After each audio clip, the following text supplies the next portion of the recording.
former candidate for the U.S. Senate, longtime radio talk show host, author, and conservative policy advocate. Justices to the Supreme Court, the left has been in open panic. Liberty Nation with Tim Donner. From silly to serious, we break down the state of the Democratic Party as party leaders prepare for their fateful decision on whether to impeach the President of the United States. Welcome back into Liberty Nation Radio, a production of LibertyNation.com and heard from coast to coast on the Radio America Network. As we all recover from the joys and trials of Thanksgiving, we'll start with the silly, a hysterical rendition of the Democrats' latest presidential debate, and move to the serious, how Democrats have boxed themselves into a corner with their impeachment crusade, and how the prospect of a Senate trial has Republicans salivating and Democrats trembling, though of course neither side will admit it. Plus, speaking of trembling, the Democrats might be at the prospect of a couple of remarkable recent polls showing black support for Trump spiking. We'll bring on LibertyNation.com socio-political correspondent Jeff Charles to toss that one around, and Liberty Nation's guardian of individual liberty, Scott Cosenza, jumps on board for Talkin Liberty. Say what? Say what? Say what? One more time. We commence the proceedings as promised with our signature segment, Say What?, where we roll out the wacky, astonishing, and damnable things uttered by politicians and the chattering class. For those of us who were there for the early days of Saturday Night Live, that was in many ways a life changer. Late night humor, unparalleled to this day, eviscerating the political class on both sides of the aisle. And while the show for a time veered off into the usual network anti-Trump hatred, they bounced back big time this last week with an hysterical spoof of the latest Democratic presidential debate, exposing, almost in Trump-like fashion, the hard truths about all the party's candidates. So let's dive right into the fun, starting with the on-again, off-again frontrunner and famous fake Indian, Elizabeth Warren, discussing a holiday recipe centered around what we call corn. Of course, this Thanksgiving, I'll be cooking my specialty, maybe don't say it, the food of my ancestors. Should I say it? I'm going to say maize. For those of you uninitiated, maize is what Indians called corn. Then they went after Kamala Harris, who's been in a nosedive for months now and desperate for any attention. Tonight, I'm not going to worry about the polling numbers. I'm just going to have fun and see if I can get some viral moments.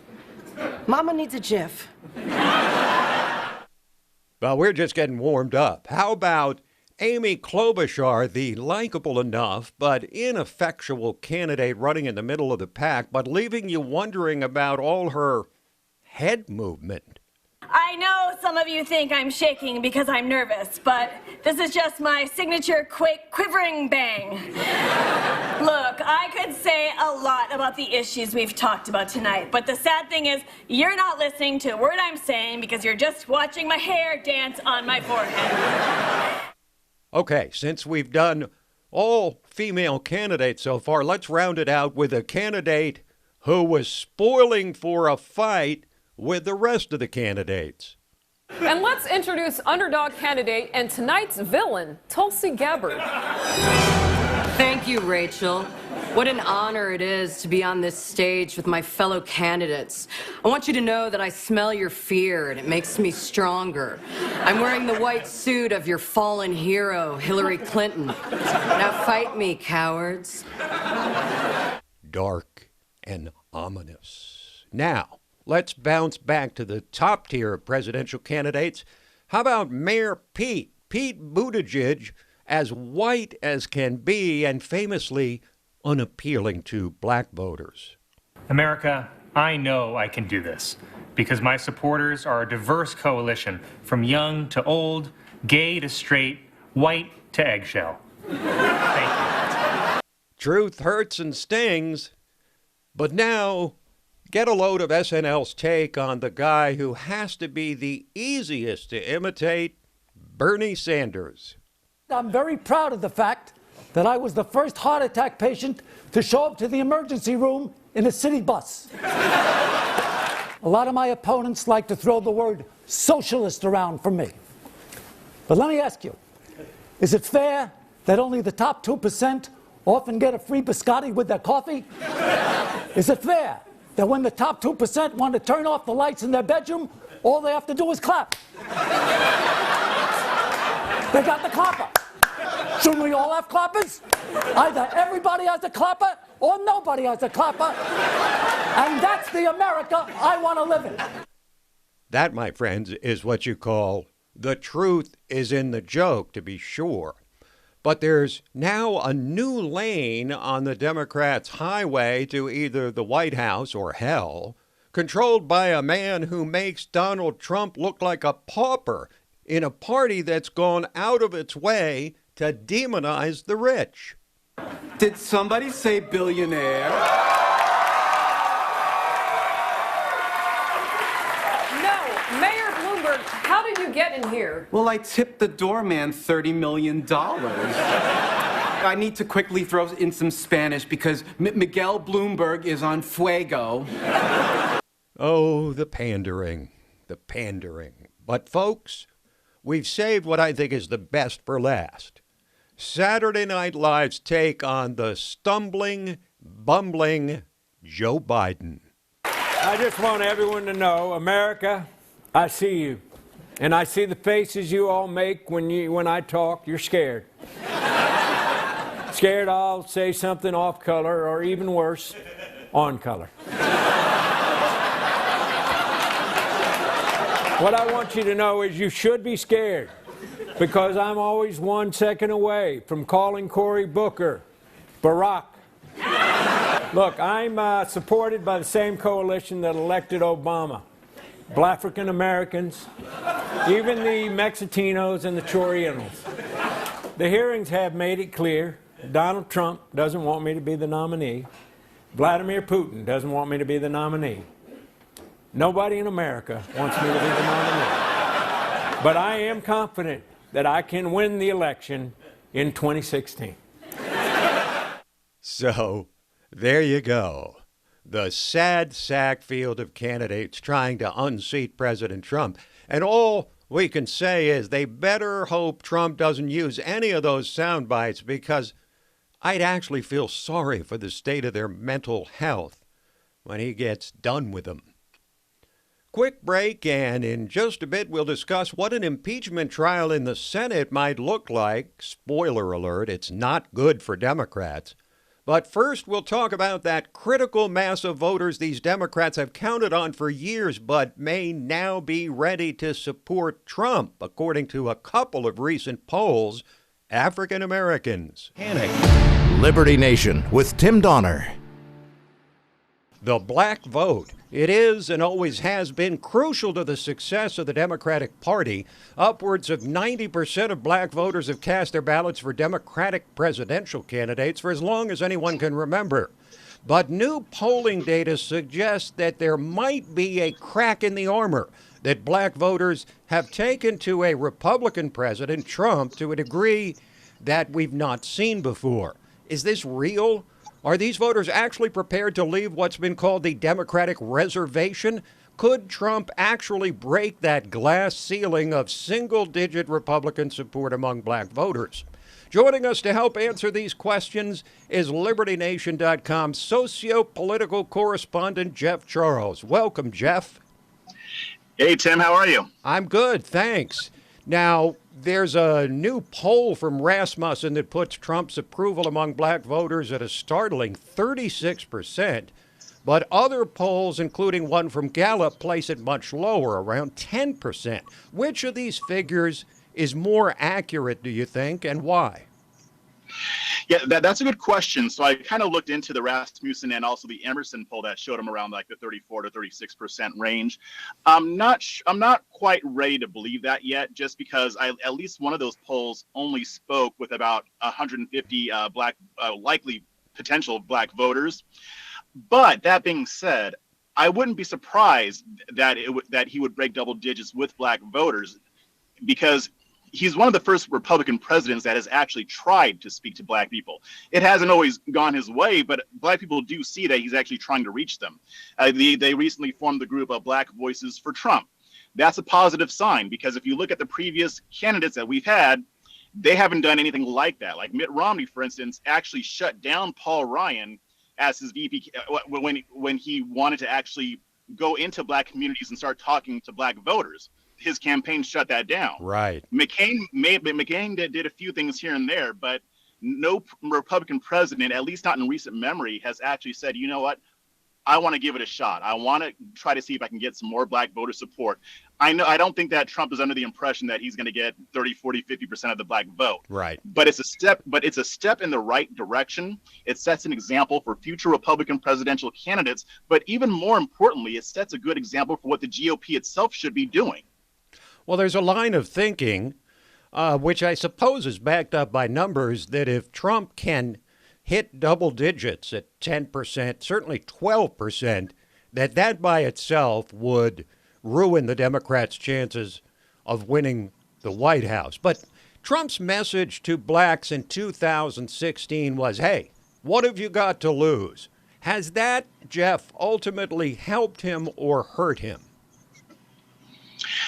It goes both ways. I mean, because I think a lot of black people probably saw the point that he was making, even if they still didn't like him. They saw, well, I mean, under Democrats, we haven't been great. But on the other hand, it could kind of come off as insulting. But I think that beyond that, though, like even if we put that to the side, President Trump has done things that would help benefit the black community. Like we talked about the unemployment numbers, but that is such a mixed bag that they don't really give him full credit for that, which no president deserves full credit for the economy. But he's done other things. He's made it easier for black entrepreneurs to start businesses. He's given money to historically black colleges and universities.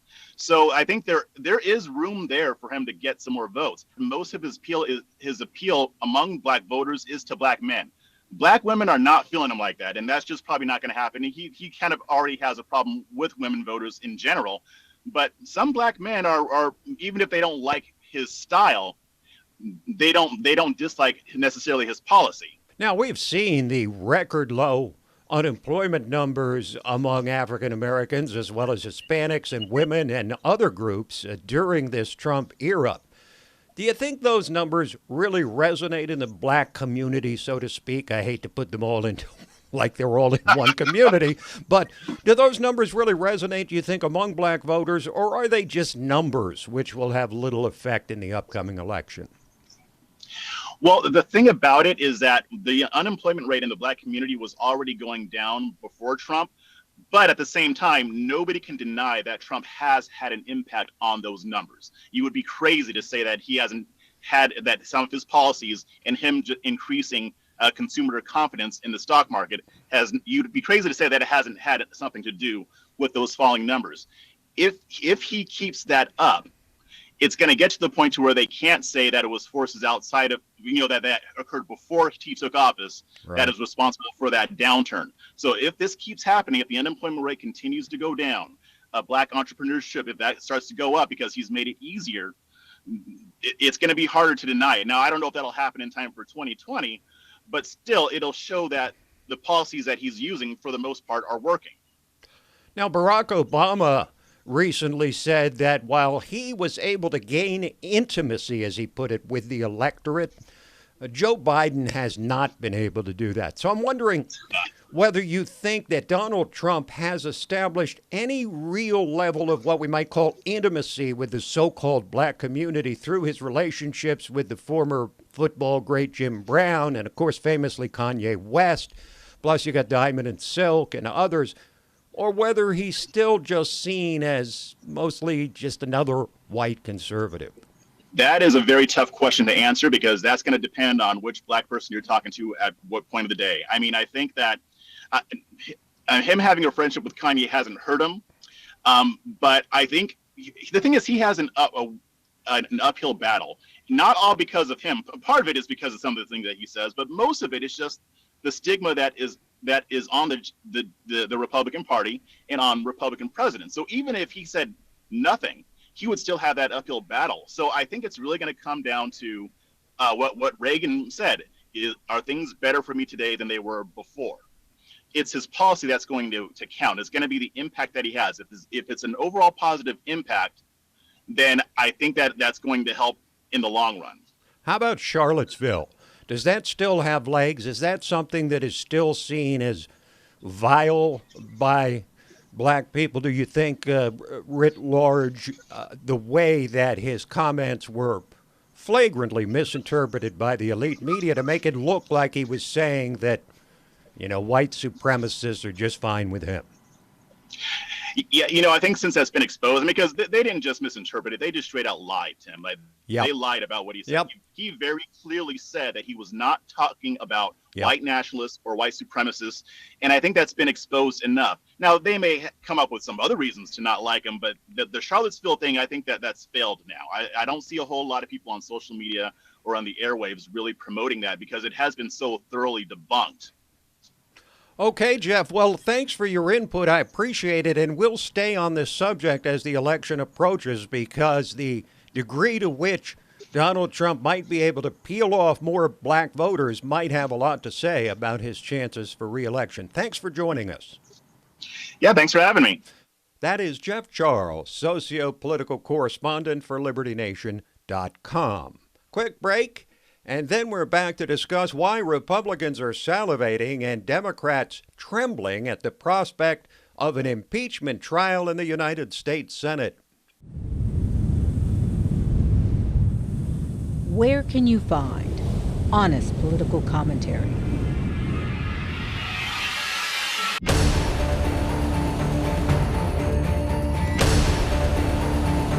With sobering analysis. Even the most trusting among us may find the company's latest plan deeply intrusive.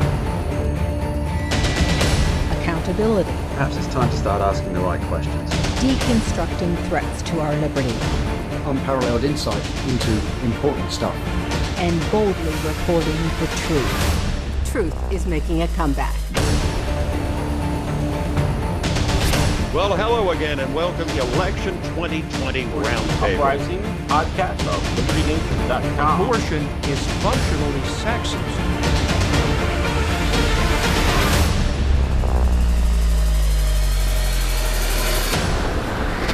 From my cold, dead hand. Subscribe to the LibertyNation.com YouTube channel, where facts matter.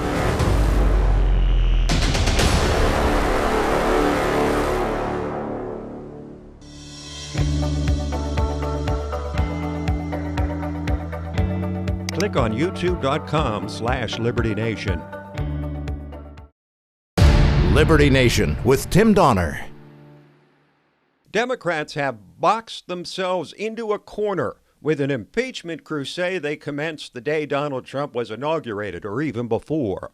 And as their impeachment inquiry nears its climax over these holidays, Republicans in the Senate should be licking their chops at the opportunity standing before them, while Democrats should be afraid, very afraid.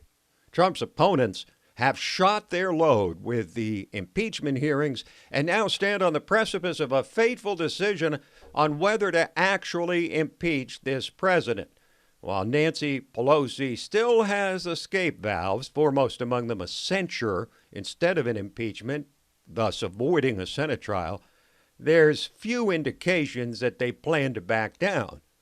But on the other side of the aisle, far from feeling weighed down by the prospect of defending Trump's freewheeling politics of international diplomacy, this impeachment obsession has liberated Republican leaders to step up and defend a president whose popularity in the GOP has actually risen during the impeachment process.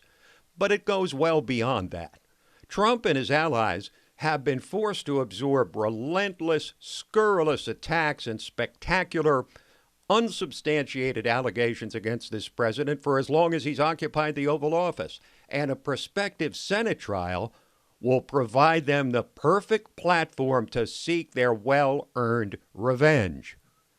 Just imagine the witnesses they could call and their chance to explore substantiated narratives left unexplored by the left's handmaidens in the media. And importantly, much of what they can expose we already know.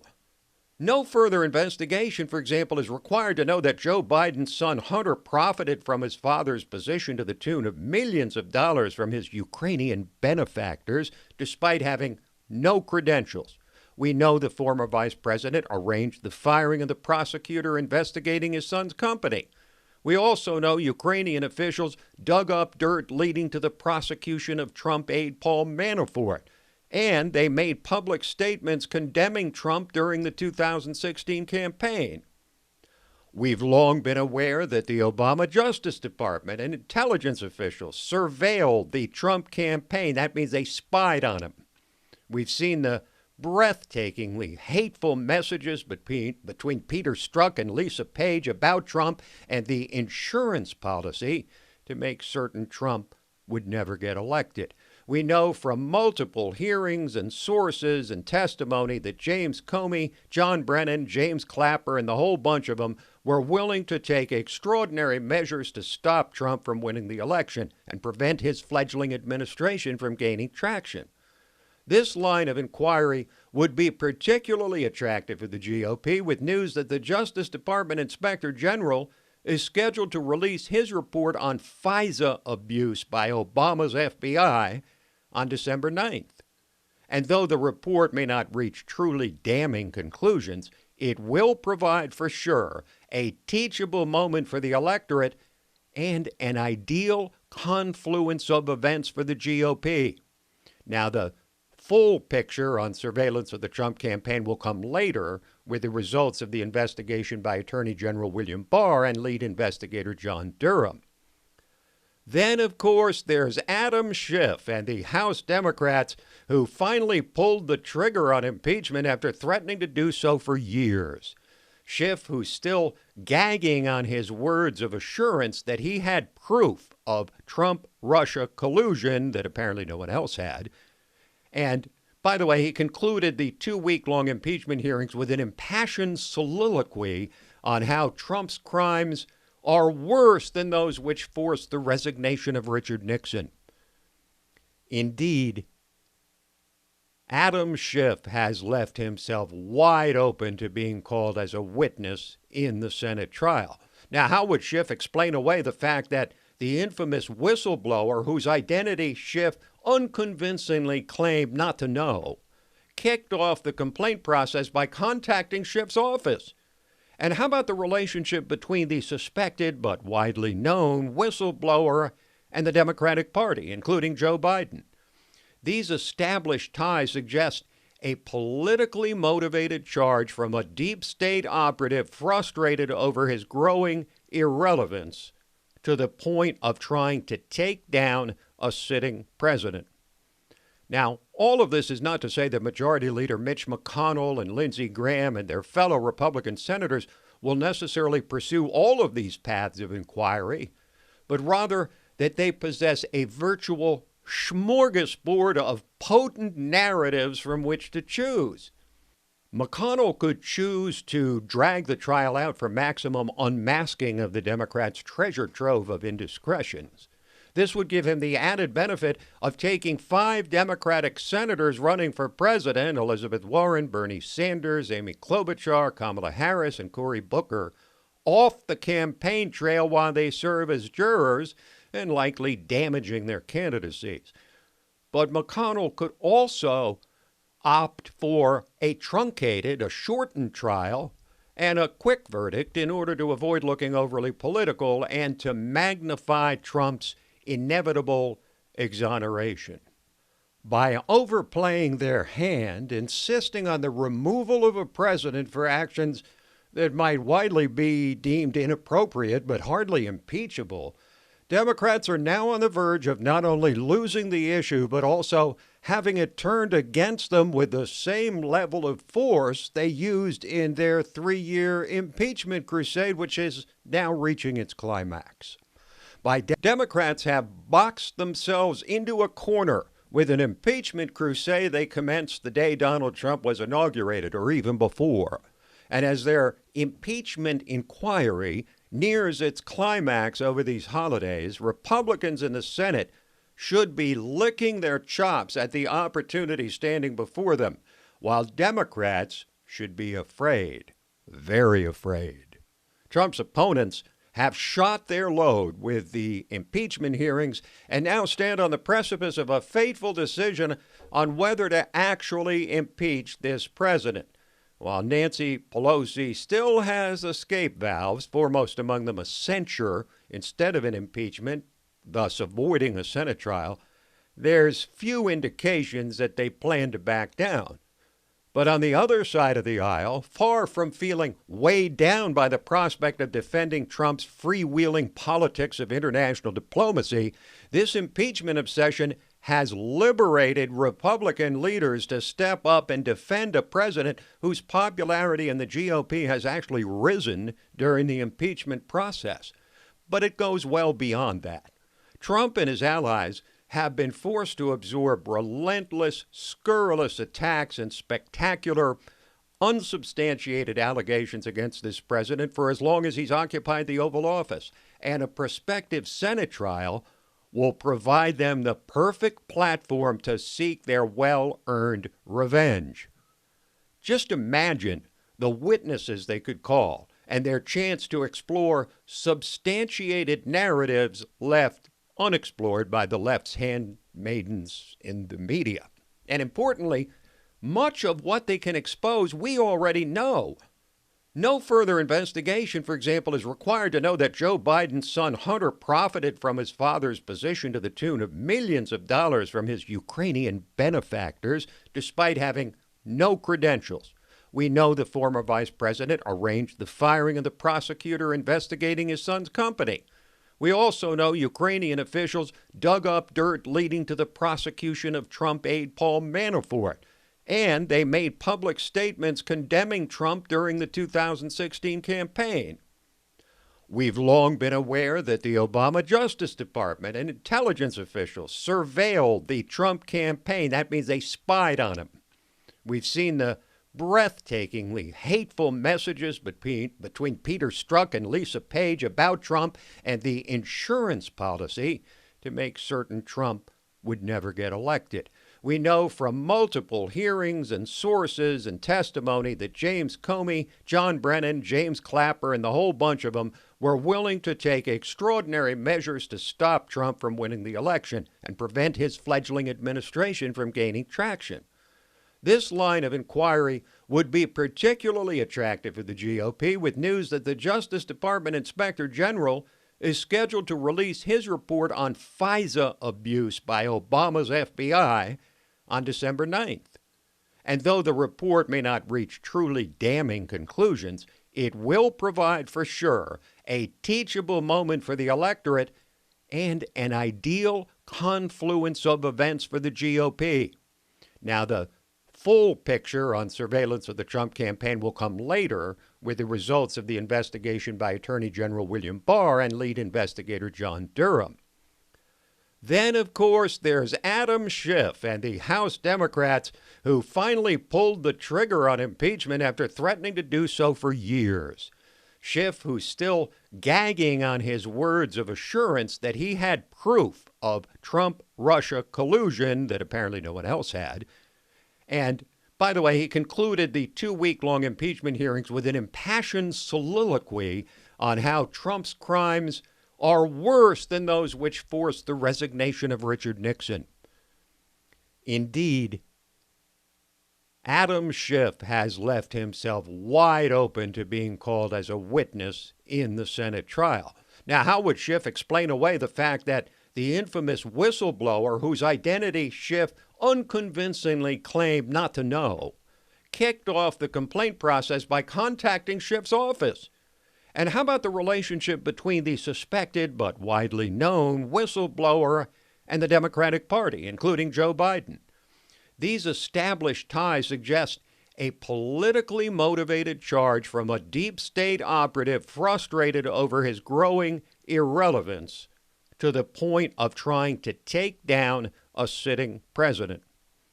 Now, all of this is not to say that Majority Leader Mitch McConnell and Lindsey Graham and their fellow Republican senators will necessarily pursue all of these paths of inquiry, but rather that they possess a virtual smorgasbord of potent narratives from which to choose. McConnell could choose to drag the trial out for maximum unmasking of the Democrats' treasure trove of indiscretions. This would give him the added benefit of taking 5 Democratic senators running for president, Elizabeth Warren, Bernie Sanders, Amy Klobuchar, Kamala Harris, and Cory Booker, off the campaign trail while they serve as jurors and likely damaging their candidacies.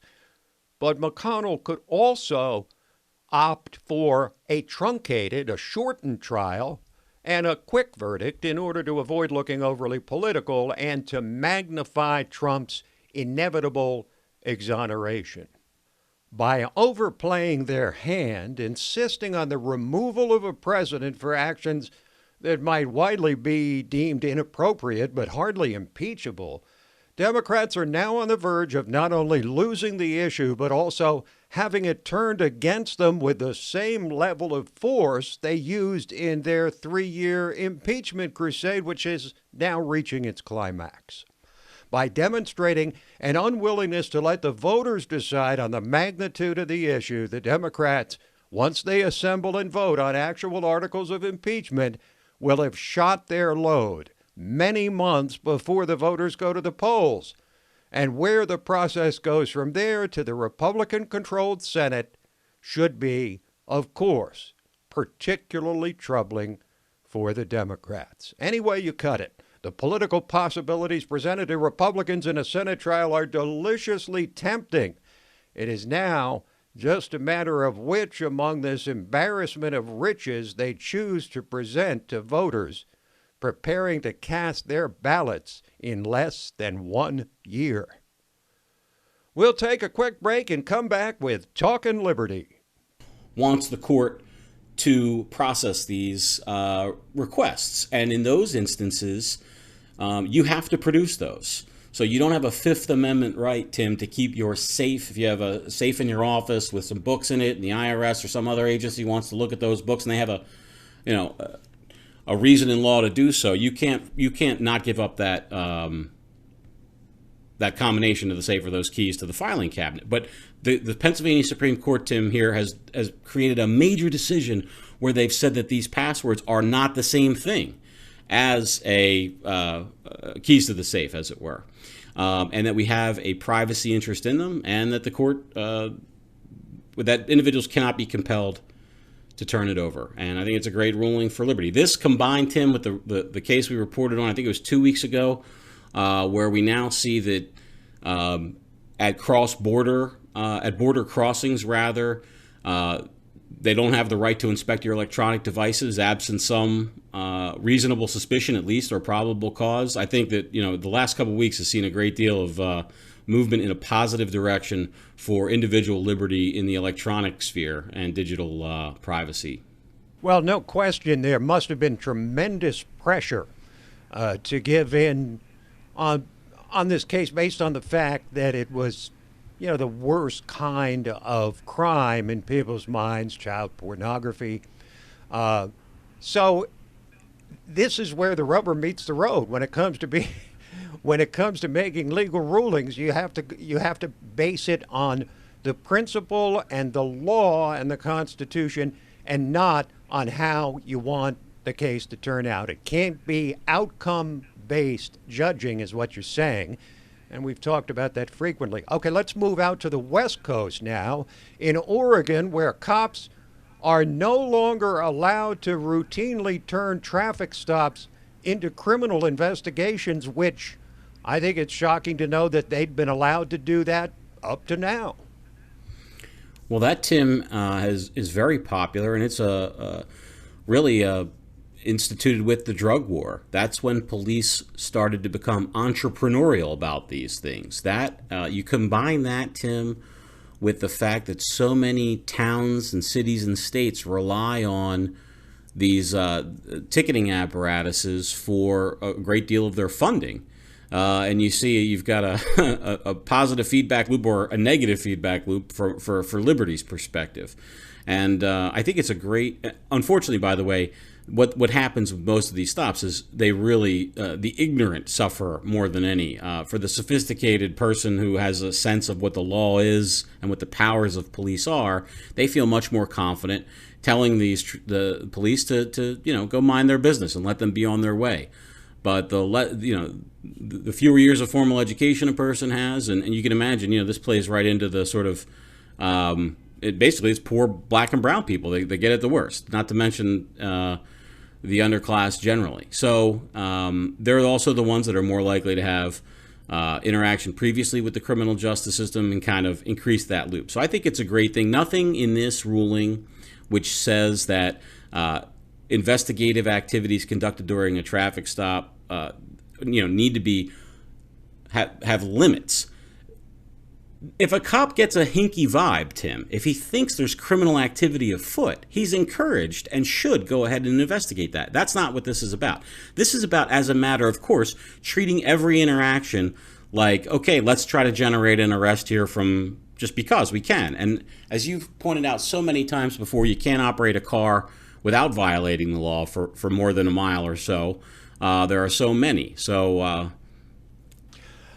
you've been going 2 miles an hour over the speed limit, sir. And by the way, while I've got you, you've been beating your kids lately? How about your wife? Have you been saying libelous things about your boss at work? That's the kind of thing. How about Tim? How about you drove your mom to the doctor's office and she left her prescription bottle in the side pocket of the door and didn't tell you about it and didn't leave you a notarized prescription to be able to possess opioids, and the cop searches the car and finds him because you gave him permission because you're not a wrongdoer and you thought you were doing the right thing by letting them search, and now you're in prison. That's the kind of thing that gets people hemmed up, for real. Now, one more story. There's only 2 states in the country that prohibit the ownership of stun guns and tasers. Those are Rhode Island and Hawaii, and now Rhode Island's ban on stun guns has been challenged in federal court.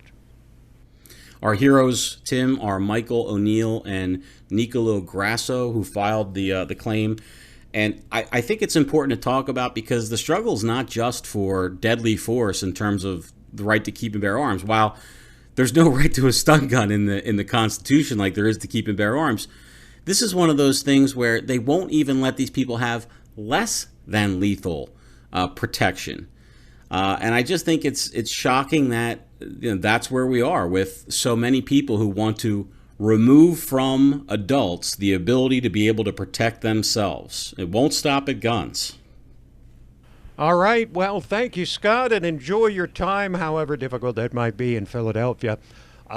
Enjoy the fullness of your Thanksgiving holiday. Happy Thanksgiving to you and everyone listening, Tim. This program, Liberty Nation Radio and LibertyNation.com's own podcasts, The Uprising, hosted by Scott, no matter where he is, and The Rabbit Hole, Politics and Prose with Mark Angelides, where past is prologue, all available on demand at LibertyNation.com. So we wish all of you a joyous Thanksgiving weekend and hope to see you back here next week. In the meantime, this is Tim Donner saying stand up for liberty. Have a great weekend.